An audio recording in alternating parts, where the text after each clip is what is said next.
Kelembapan udara yang kita hirup kalau terlalu lembab akan dikeringkan sedikit, kalau terlalu kering akan dilembabkan sedikit. Jadi dibuat suhu dan kelembapannya itu sesuai dengan tubuh kita inginkan. Dan mekanisme itu tidak terjadi ketika kita bernafas di mulut. Terus ada lagi satu lagi keuntungan ketika kita bernafas melalui hidung. Kalau kita bernafas melalui hidung, maka struktur tulang di daerah hidung juga mengeluarkan zat yang namanya nitrit oksida. Apa itu?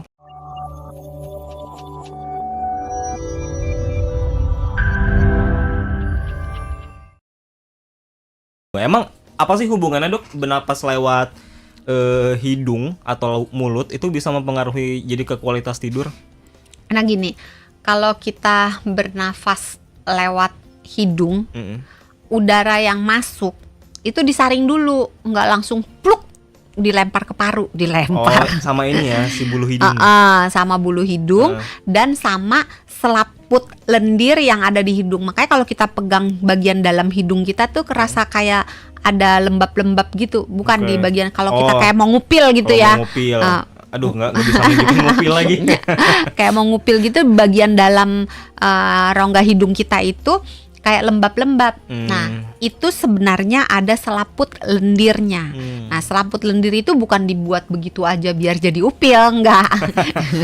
Tapi selaput lendir itu dan bulu-bulu hidung gunanya untuk menyaring udara yang masuk. Sehingga ketika dia masuk ke dalam rongga dada, masuk ke dalam paru-paru, udara yang masuk itu sudah lebih bersih. Tidak pasti bersih ya, sudah lebih bersih daripada kalau kita masuk lewat mulut yang tidak punya mekanisme penyaringan. Nah, yang disaring apa? Yang disaring itu debu-debu, yang disaring itu polutan, misalnya logam berat, kemudian alergen-alergen, misalnya kan ada orang yang nggak tahan dengan serbuk sari pohon gitu ya, polen-polen. Kemudian bisa juga yang disaring itu adalah virus-virus atau bakteri-bakteri yang ikut masuk lewat udara. Misalnya sebelah kita ada yang bersin haci gitu kan. Nah, sebagian itu bakteri dan virusnya itu ketahan di rambut-rambut dan di selaput lendir kita. Tapi nggak semua. Ada juga yang tetap bisa lolos masuk, namanya maling dalam tanda kutip gitu.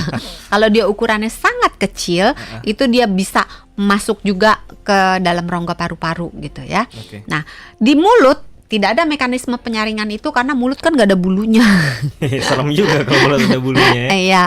Kemudian rongga-rongga yang ada di tengkorak kita di area hidung, kalau di kita sebutnya sebagai sinus, itu fungsinya bisa membantu menjaga kelembapan udara yang masuk dan menjaga suhu udara yang masuk. Jadi kalau misalnya kita ada di ruang yang dingin banget, ketika kita menghirup nafas melalui hidung, maka udara dingin tersebut akan dihangatkan dulu oleh struktur tengkorak, struktur tulang di area hidung gitu, dihangatkan sehingga ketika dia masuk ke paru-paru, suhu udaranya sudah mendekati suhu udara di dalam badan kita.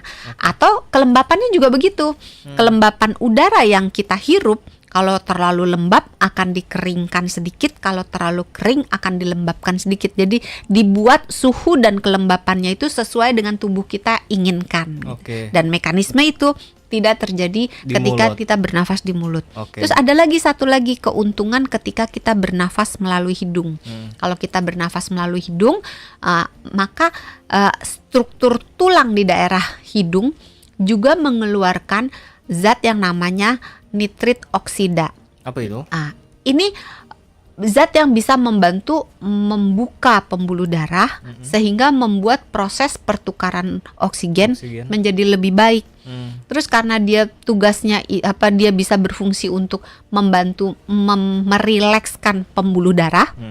Kalau pembuluh darah kita besar, berdasarkan hukum fisika, kalau penampangnya besar, maka tekanannya akan turun kan. Masih ingat nggak Mas Oni? Ini kayaknya anak IPA apa nih ke IPS nih? IPS. Anak IPS ya, berarti pelajaran SMP ya. Sekarang pembagian itu kan SMA kan Iya, ya. iya, iya. Nah, berarti pelajaran SMP berarti udah lama banget, wajar Udah. lah kalau lupa gitu ya. Jadi kalau penampangnya itu luas, Heeh. tekanannya turun. Turun. Nah, kalau pembuluh darahnya itu dibuat rileks, dia jadi luas gitu, penampangnya diameternya, maka tekanannya turun. Sama Oke. dengan kalau orang hipertensi, tensinya jadi bagus gitu. Makanya oke. bernafaslah melalui mulut karena banyak Bernafaslah banget. melalui hidung. Bernafaslah melalui hidung, jangan melalui mulut karena banyak keuntungan yang bisa kita dapatkan dengan bernafas melalui hidung. Jadi jawabannya mana yang lebih sehat adalah lewat Hidung. hidung karena banyak keuntungannya ya. Iya. Banyak juga manfaatnya. Berarti kalau gitu kalau bernapas lewat mulut haram dong ya kalau dari sisi kesehatan atau gimana? Berarti lebih banyak kerugiannya dong kalau gitu dong. Mulut itu disediakan sebagai kalau kita di gedung nih kan ada pintu darurat. Nah, itulah mulut kita. Oke. Jadi kalau misalnya hidung kita kesumbat, kita nggak bisa napas atau misalnya Nah kalau gitu misalkan kalau kita lagi pilek atau lagi olahraga yang memaksa kita untuk bernapas lewat mulut, berarti kalau gitu banyak kotoran-kotoran bakal masuk ke paru-paru dong loh kalau gitu. Iya, tapi kalau sebentar-sebentar doang mah nggak apa-apa. Yang nggak boleh itu yang kronis, yang terus-menerus tiap hari itu lagi itu lagi.